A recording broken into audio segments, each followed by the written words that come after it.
अस्सलाम वालेकुम। आज हम सीखने वाले हैं इंटीग्रेशन का एक ख़ास मेथड, इम्पोर्टेंट मेथड, जो है integration by method of substitution. ये बहुत ही इम्पोर्टेंट एक मेथड है। ये यूज़ कब होता है, क्वेश्चन को सॉल्व करने में कब इस्तेमाल करते हैं हम इस मेथड को? जब भी हमें डिफरेंट टाइप्स होते हैं। सपोज़ कभी हमारे कोई भी इंटीग्रेंड इस टाइप का आया, f of g of x into g dash of x d x. अगर कभी भी हमारे इंटीग्रेंड में फंक्शन ऑफ कोई भी एक फंक्शन हो जिसका डेरिवेटिव उसी इंटीग्रल में मौजूद हो, यानी मल्टीप्लाई में हो, तब हम क्या करते हैं, हम पुट करते हैं जिस फंक्शन का हमारे पास डेरिवेटिव है उस फंक्शन को हम पुट करते हैं किसी वेरिएबल के बराबर। यानी पुट, यहाँ पे हमारे पास जी ऑफ एक्स का डेरिवेटिव है जी डैश ऑफ एक्स, तो हम पुट करेंगे g of x is equal to t, यानी g of x is equal to t. This implies g of x की डिफ्रेंसिएशन होती है g dash of x. G dash of x किसके बराबर होगा? टी की डिफ्रेंसिएशन है d t by d x. This implies ये बन जाएगा g dash of x into d x d t, क्योंकि हमारे पास है g dash of x into d x. Therefore जो हमारा इंटीग्रल था, ओरिजिनल इंटीग्रल, वो क्या बन जाएगा, यानी f of g of x into g dash of x d x is equal to, अब ये बन गया। अब इंटीग्रल ऐसे लिखेंगे और f of g of x के बदले में हम टी रख देंगे, तो ये बन जाएगा F of T G dash of x d x, इसके बदले में डी टी। अब ये सिंपलीफाई हो गया, ये फंक्शन आ गया। अब एफ ऑफ टी की जो इंटीग्रेशन है वो निकाल के और प्लस में सी रख देते हैं। ये होता है एक टाइप। दूसरा टाइप ऐसा हो सकता है कि हमारे पास आ गया integral of f dash of x divide by f of x d x. अगर इस टाइप का इंटीग्रल आए तब भी हम सब्स्टिट्यूशन यूज़ करते हैं, यानी हमारे पास एफ ऑफ एक्स की डिफ्रेंसिएशन है एफ डैश ऑफ एक्स, तो यहाँ पर भी हम पुट करेंगे f of x is equal to t, और एफ ऑफ एक्स की डिफ्रेंसिएशन होती है f dash of x, t की डिफ्रेंसिएशन हो गई d t by d x. और हमारे पास है f dash of x into d x, तो हम लिखेंगे f dash of x into d x equal to d t. So जो हमारा इंटीग्रल बन जाएगा वो बनेगा integral of f dash of x divide by f of x d x equal to integral of f dash of x d x. F dash of x d x के बदले में हम डी टी लिखेंगे divide by f of x के बदले में हम t लिखेंगे। तो integral of d t by t वो होता है लॉग ऑफ टी प्लस सी, तो बाद में टी का वैल्यू वापस रख के, यानी लॉग ऑफ टी की जगह हम फंक्शन का वैल्यू रखेंगे f of x mod of f of x plus c. ये हो गए दो टाइप। अब जो तीसरा टाइप होता है, थर्ड टाइप सी,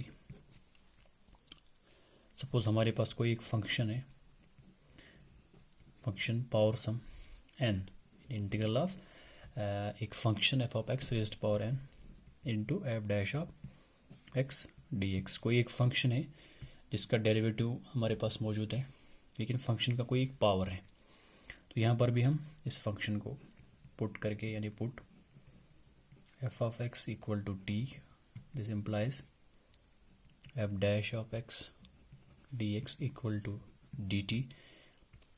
देयरफॉर ये बन जाएगा integral of f of x के बदले में हम रख देंगे t raised power n into f dash of x d x. F dash of x d x के बदले में हम डी टी रख देते हैं, तो इसका जो आंसर आएगा वो आ गया टी रेज्ड पावर एन की इंटीग्रेशन होगी t raised power n plus one divide by n plus one plus c.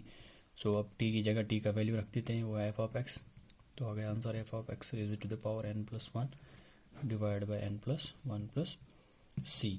ये कुछ टाइप्स हैं जो सब्स्टिट्यूशन मेथड में हम क्वेश्चंस में जब देखते हैं, ये कुछ रिजल्ट्स ऐसे जब होंगे तब हम सब्स्टिट्यूशन मेथड यूज़ करते हैं। यहाँ अगर हम डायरेक्ट ये रिजल्ट भी याद रखेंगे तब भी हम इससे क्वेश्चंस को सॉल्व कर सकते हैं।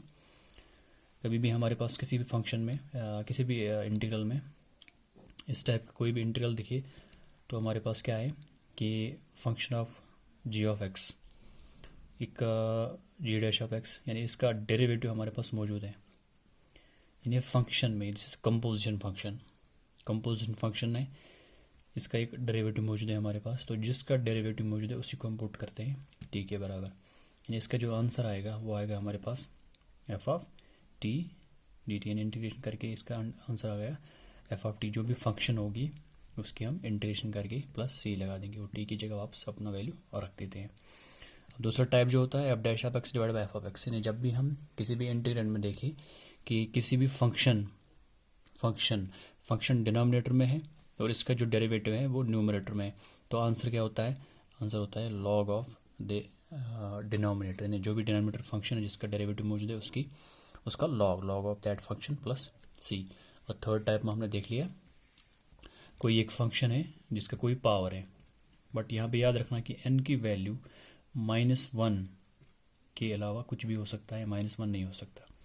n की वैल्यू -1 नहीं हो सकता। जब n की वैल्यू -1 हो गई तब ये रिजल्ट काम आता है हमारे पास, क्योंकि n = -1 के लिए वो 1/f ऑफ x बन जाएगा। इसके लिए ये रिजल्ट काम आता है, वो होता है log of mod of f of x। क्योंकि यहाँ पे जब अगर n का वैल्यू हम -1 लेंगे तब ये जो फार्मूला है, ये जो रिजल्ट है ये नॉट डिफाइंड होता है, इनफाइनाइट होता है ये रिजल्ट। यानी put f of x = T, यहाँ पे जो आंसर आ जाएगा वो आ गया F of x n+1/n+1 c। यानी कभी भी हमारे पास ऐसा रिजल्ट आए कि कोई फंक्शन है, फंक्शन का कोई भी पावर है n यानी m-1 के अलावा कोई भी पावर हो सकता है, इनटू इसका डेरिवेटिव मौजूद है f dash of x dx, तो इसका आंसर क्या आता है F of x n+1/n+1 c। इन सब चीज़ों से हमने एक चीज़ जान ली है कि जब भी हम ये सब्स्टिट्यूशन मेथड कब यूज़ होता है, जब भी हम इंटीग्रेशन के दौरान कहीं भी कोई एक फंक्शन देखते हैं और फंक्शन के साथ में उसकी डिफ्रेंसिएशन होती है, यानी उसका डेरिवेटिव एग्जिस्ट होता है उसी के साथ में, चाहे मल्टीप्लाई में हो। मल्टीप्लाई में भी होता है ज़्यादातर, कभी मतलब फंक्शन इसके मल्टीप्लाई में होता है, कभी फंक्शन डिवीजन में होता है, कभी फंक्शन मल्टीप्लाई में होता है और उसका कुछ पावर होता है, तब हम सब्स्टिट्यूशन मेथड यूज़ करते हैं। जिस भी फंक्शन का डेरिवेटिव हमारे पास मौजूद है उसी फंक्शन को हम पुट करते हैं किसी t के बराबर या z के बराबर, जैसा आप चाहें। शुक्रिया।